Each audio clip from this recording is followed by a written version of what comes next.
CBSE board class 12 के प्यारे विद्यार्थियों, स्वागत है रिस्पॉन्सिव क्लासेस में। होम साइंस यानी गृह विज्ञान का मॉडल पेपर है जो आपके एग्ज़ाम के लिए बहुत ही इम्पोर्टेंट है। सॉरी, मॉडल पेपर नहीं है, 2024 का प्रीवियस ईयर क्वेश्चन पेपर है और आपका पेपर हूबहू 2025 3 तारीख के एग्ज़ाम में ऐसा ही आने वाला है। तो यहाँ पे आपका सीरीज़ नंबर लिखा होगा पेपर का, ये सेट लिखा है, यहाँ पे क्वेश्चन पेपर कोड लिख रखा है, यहाँ पे अपना रोल नंबर आप फिल कर देंगे।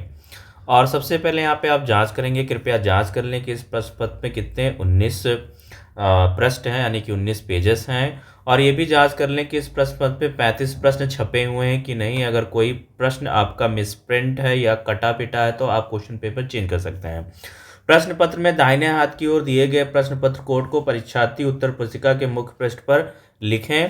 ठीक है, यानी कि आपको कोड को क्या करना है, अपनी उत्तर पुस्तिका पे कॉपी कर देना है, लिख देना है।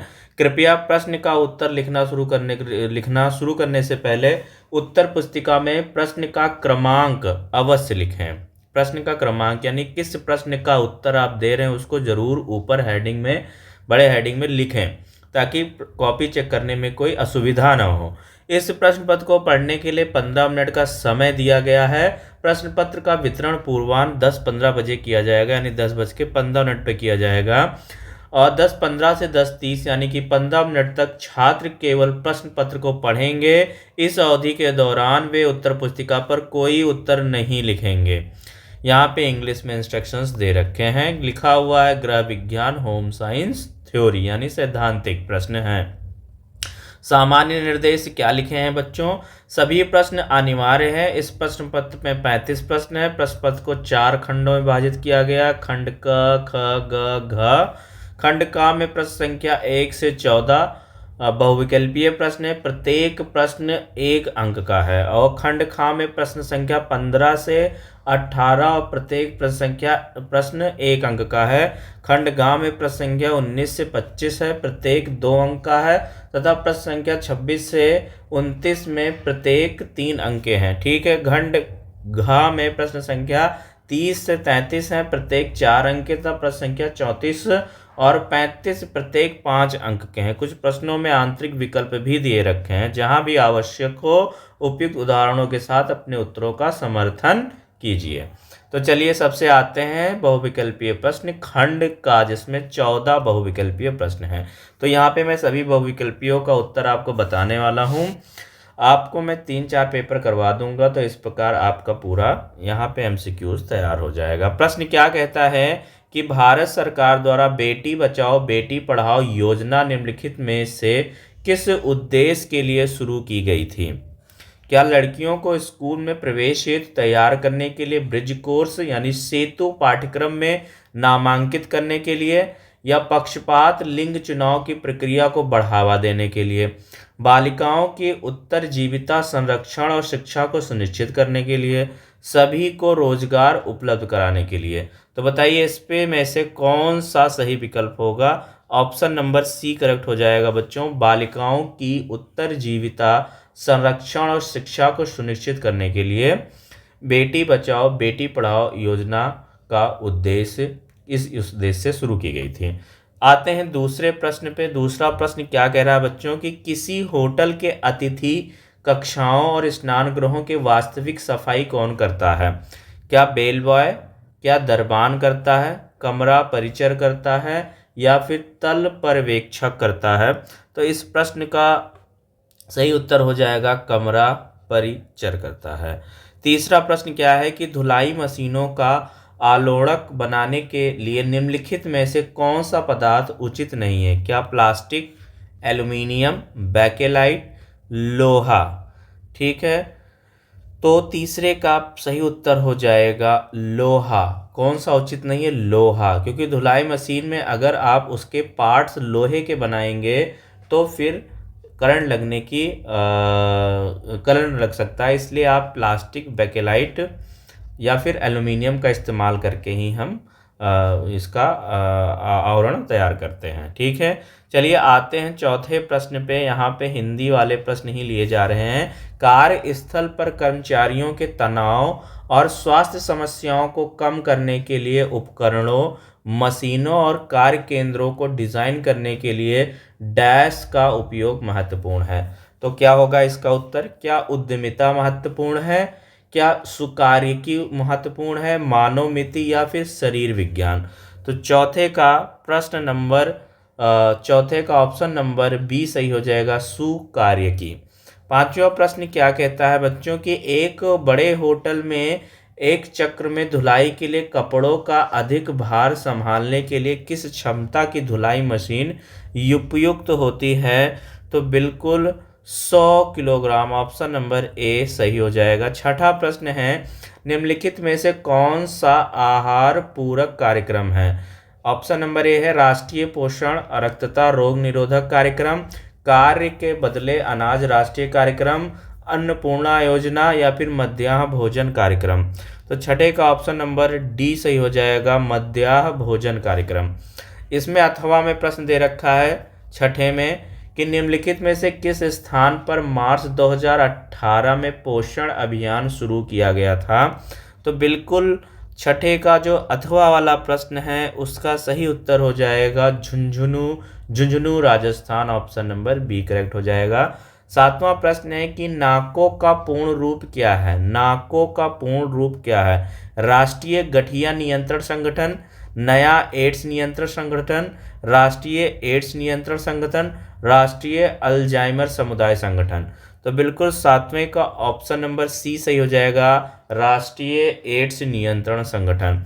आठवां प्रश्न क्या कहता है बच्चों की भारत सरकार निम्नलिखित में से किसके माध्यम से शहरी और ग्रामीण क्षेत्रों में विद्यालय पूर्व शिक्षा प्रदान करती है? तो आठवें का ऑप्शन नंबर डी सही हो जाएगा, आंगनवाड़ियाँ। नवा प्रश्न कह रहा है निम्नलिखित में से गलत कथन ढूंढिए। इसमें से गलत कथन आपको पता करना है। तो नवे का कौन सा गलत कथन है? चलिए कथन पहला ऑप्शन है, यानी कि आपको ऑप्शन ही पता करना है कौन सा ऑप्शन गलत दे रखा है।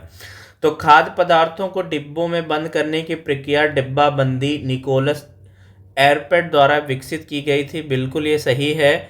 खाद्य पदार्थों से पोषक तत्वों को हटाना खाद्य पदार्थों का प्रबलीकरण फोर्टिफिकेशन है। बिल्कुल ये गलत बात कही गई है, ये गलत है। लैक्टोज रहित दूध चिकित्सीय खाद्य का एक उदाहरण है। बिल्कुल 5 से 60 डिग्री सेल्सियस तक की ताप की परास को खतरे का क्षेत्र कहा जाता है। बिल्कुल।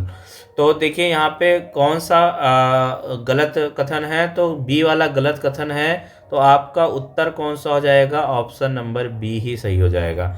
चलिए यहाँ पे पढ़ते हैं हम। यहाँ पे 10वें प्रश्न की तरफ जाएंगे। सही युग्म का चयन कीजिए। वारली महाराष्ट्र, वारली महाराष्ट्र। तो सही युग्म यही है, ऑप्शन नंबर ए ही वारली महाराष्ट्र है। बाकी सारे युग्म गलत दे रखे हैं। चलिए 11वें प्रश्न में सूची है। सूची 1 को सूची 2 से मिलान करना है। सूची 1 में कहा गया है कि बाजार विभाजन के प्रकार और विभाजन का आधार। तो यहाँ पे हम 11वां प्रश्न देखेंगे। सी का जो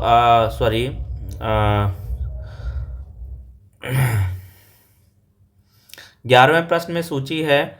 तो यहाँ पे हम देखेंगे पहला है जनांकिकीय। तो जनांकिकीय आयु जनसंख्या से संबंधित है। मनोवृत्ति परक संबंधित है समान जीवन शैली अभिरुचियाँ से। भौगोलिक, तो भौगोलिक संबंधित है क्षेत्र और जलवायु से। व्यवहारगत संबंधित है ऑप्शन नंबर 1 से। विशिष्ट उत्पादों सेवाओं पर राय। तो 11वें का ऑप्शन नंबर सी करेक्ट हो जाएगा। ये बिल्कुल करेक्ट ऑप्शन है। 12वें प्रश्न में भी सूची दे रखा है। सूची 1 का मिलान सूची 2 से कीजिए। तो टॉडलर किससे संबंधित है भाई? तो टॉडलर का हो जाएगा तीसरा, 2 से 3 वर्ष। प्रारंभिक बाल्यावस्था कितना होता है भाई? तो प्रारंभिक बाल्यावस्था होता है जन्म से 8 वर्ष तक। बिल्कुल ऑप्शन डी वाला चौथा होगा। अनजान व्यक्ति से डर। तो अनजान व्यक्ति से डर कब होता है? 8 से 12 महीने में लगता है बच्चों को।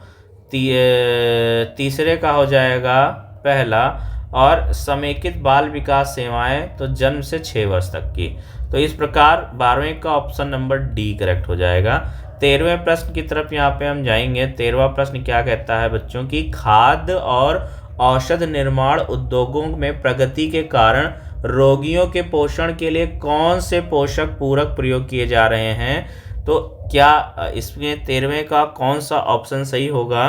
तो 13वें का ऑप्शन नंबर बी सही हो जाएगा, पहला और तीसरा।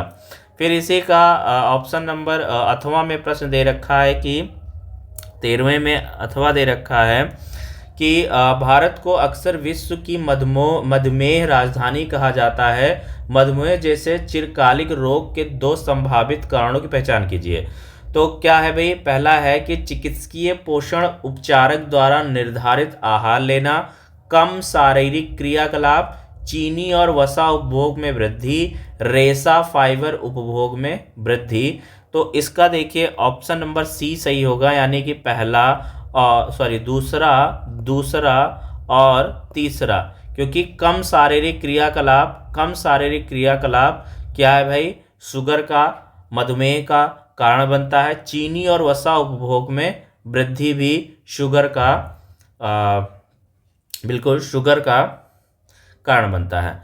तो चलिए चौथा प्रश्न यहाँ पे देखेंगे बच्चों, स्वच्छ भारत मिशन अभियान के उद्देश्य क्या हैं। स्वच्छ भारत मिशन अभियान के उद्देश्य क्या है। HIV एड्स की रोकथाम, वनों की कटाई को प्रोत्साहित करना, खुले में शौच का उन्मूलन, घरेलू और सामुदायिक शौचालयों का निर्माण। तो स्वच्छ भारत मिशन का उद्देश्य क्या है बच्चों। तो 14वें का ऑप्शन नंबर ए सही हो जाएगा, यानी कि खुले में शौच का उन्मूलन। ठीक है, जो खुले में लोग शौच करते हैं उसको ख़त्म किया जाए और घरेलू और सामुदायिक शौचालयों का निर्माण किया जाए, यही स्वच्छ भारत मिशन का उद्देश्य है। तो 14वें का ऑप्शन नंबर ए करेक्ट हो जाएगा। इस प्रकार बच्चों यहाँ पे फिर आपके ऑब्जेक्टिव खत्म होके खंड खा आता है, जो केस स्टडी आधारित प्रश्न होते हैं। इस अनुच्छेद को पढ़ करके आपको उत्तर देना होता है। फिर यहाँ पे बच्चों जब आप आते हैं अगला खंड गा में, तो यहाँ पे कुछ क्वेश्चंस होते हैं जो इस प्रकार लिखे होते हैं, इनका उत्तर आपको देना है। 2-2 मार्क्स के सभी प्रश्न आएंगे इसमें, होम साइंस में। फिर आप इसमें जाएंगे, यहाँ पे आप देख सकते हैं प्रश्न लिखा है, यहाँ पे पॉज करके आप इसको पढ़ लेना कि इस प्रकार प्रश्न आ रहे हैं।